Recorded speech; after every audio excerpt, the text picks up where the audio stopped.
Doing Young so there.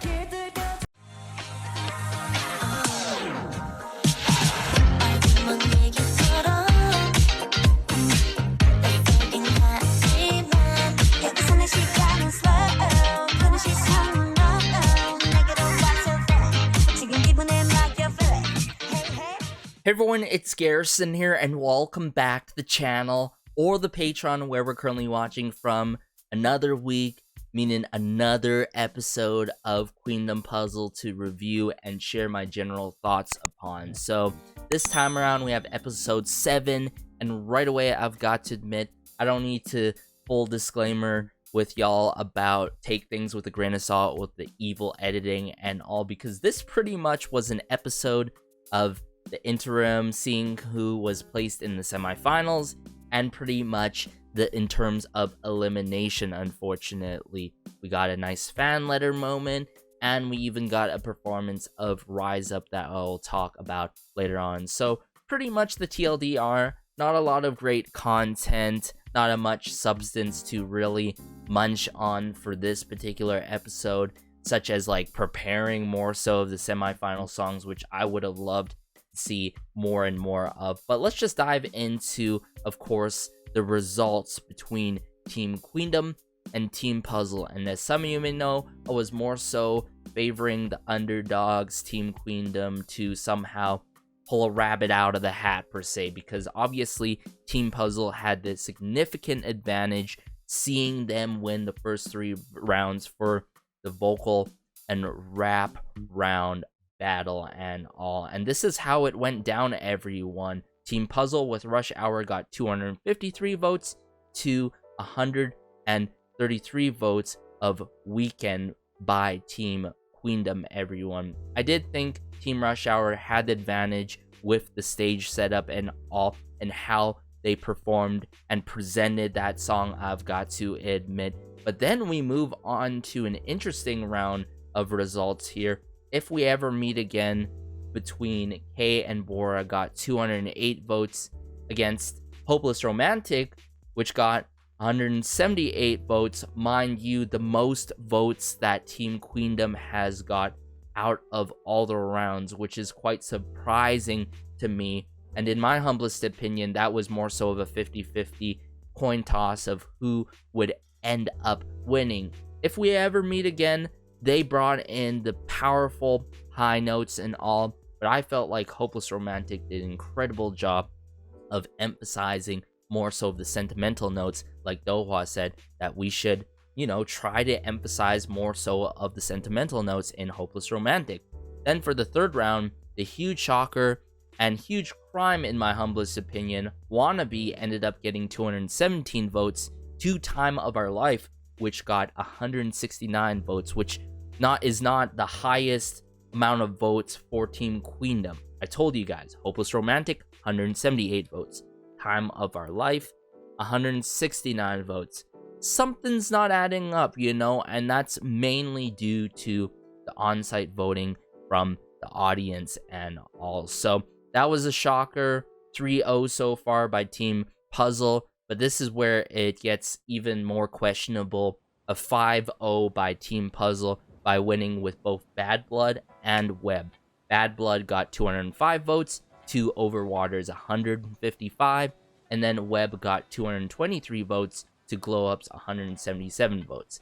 And if you guys can recall from my previous review or my reaction on the Patreon exclusively, I felt like Overwater made no mistakes. They executed it really well, and majority of the members really suited that song.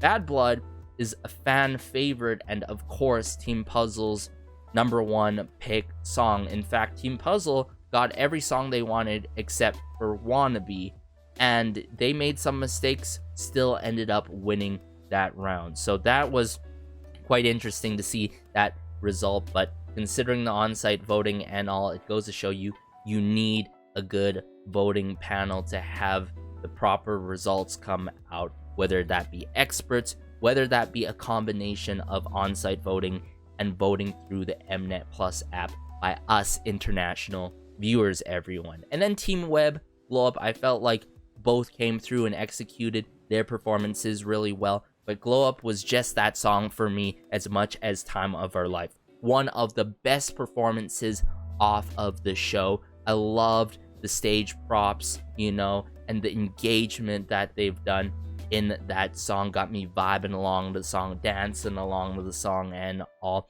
I also felt like these last 2 rounds for this all-rounder battle, as you guys can recall from my previous episode review of episode 6, they could have came through with the vocals and rap at the same time. That should have been more so of the dance.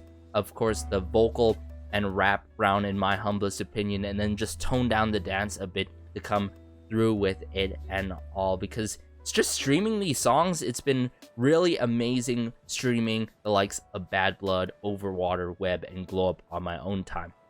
But further on to the episode, we ended up finding out who got placed into Puzzlin, IDGA, and I Do.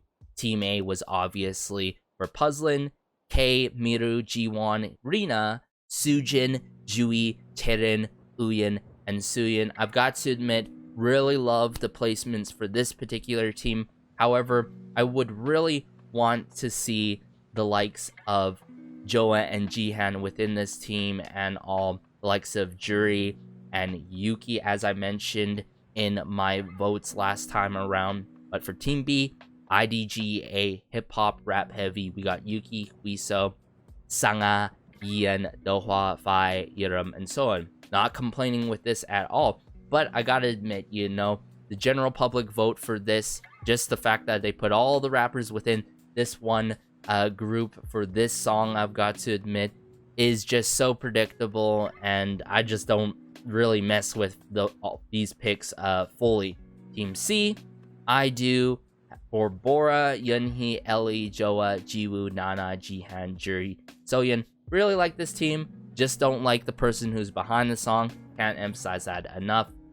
Ryan S-Jun, huge misogynist, continuous lack of efforts, double downing on his problems and not being genuine with his initial apologies. So I really don't like how they're having him as a go-to producer on this show.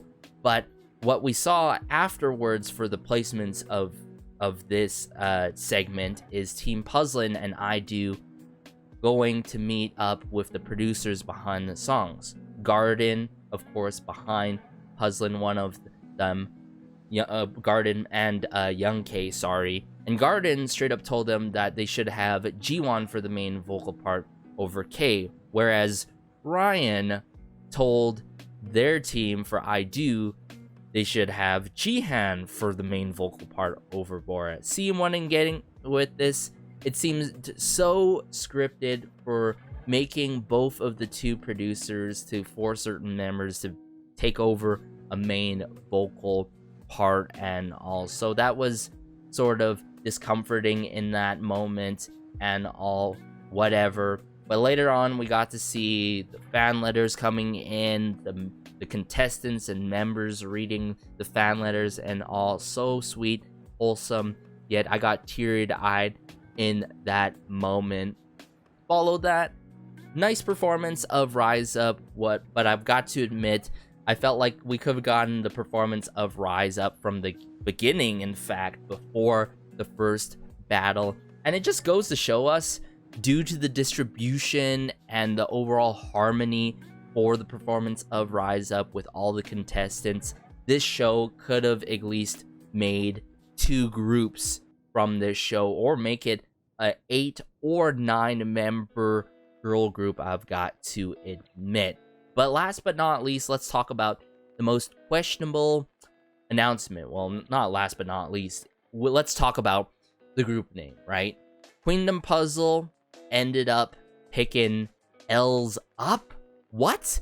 For this group to debut, the final lineup, L's Up. First of all, way too difficult to understand right away, and it's supposed to be spelled puzzle backwards. You're supposed to try to understand that right away when there's a 7, a Z, a space that makes it awkward, and then a plus symbol between the U and P. So I can't imagine how tedious it would be to actually search up this group name on the internet. It'd be so tedious. It's so ugly to see the name and it sounds bad. But keep in mind, us viewers were supposed to suggest the names on the Mnet Plus app, everyone. That's right. So I felt like they just couldn't really determine it properly. I just don't understand how they did it. They could have done a poll of several suggestions that were put in, or some of their names that they made, or the most suggested group name should have been the decision maker for the group name instead of L's Up. But later on we found out there's plans for an album, world tour, and a mama performance. That's great and all, but my huge concern for L's Up is getting actual good music, right team, and of course company behind this group. Because we saw time and time again leading up to this point is that groups coming from these Mnet survival shows are not getting the right A&R and people behind the scenes for them, in my humblest opinion, right? Why not come through with great production and go all out for your Mnet survival show groups and all that are on these, short-term contracts and all, and that are not permanent, right? But the interim top 7 as follows by their announcement: Huiso, Yuram, Nana, Jihan, Yuki, Ian, and Kay. I mess with this top 7 so far, especially the likes of Huiso. I love how we got to know Huiso even more on Queendom Puzzle and her capabilities and her vocal abilities and all, because Huiso, as some may know, she actually joined High Key at some point, so seeing her more on this show was amazing. She really showed and proved. Yuram, as some may know, is already a lock-in for me. Nana coming so far into the competition for Queendom Puzzle was amazing. Jihan up there, I feel like I gotta continuously vote for her. Yuki was a brilliant surprise that I feel like she is overlooked often, honestly, and it's good seeing her there. Yin and Kay, great as well. But then followed by that, we had elimination, of course. The least thing that I was not even looking forward to and all, and shouldn't be on the show in the first place, because I felt like there was a missed opportunity to just leave all the contestants on this show, bring them to the finale, and get continuous wholesome interactions, engagement, and all between the contestants, you feel me? So I just don't like how they have elimination here, and then they have even more elimination after the semifinals into the finale every one. A lot of lost opportunity, but we got Soyeon of Triple S, unfortunately, being eliminated from I Do.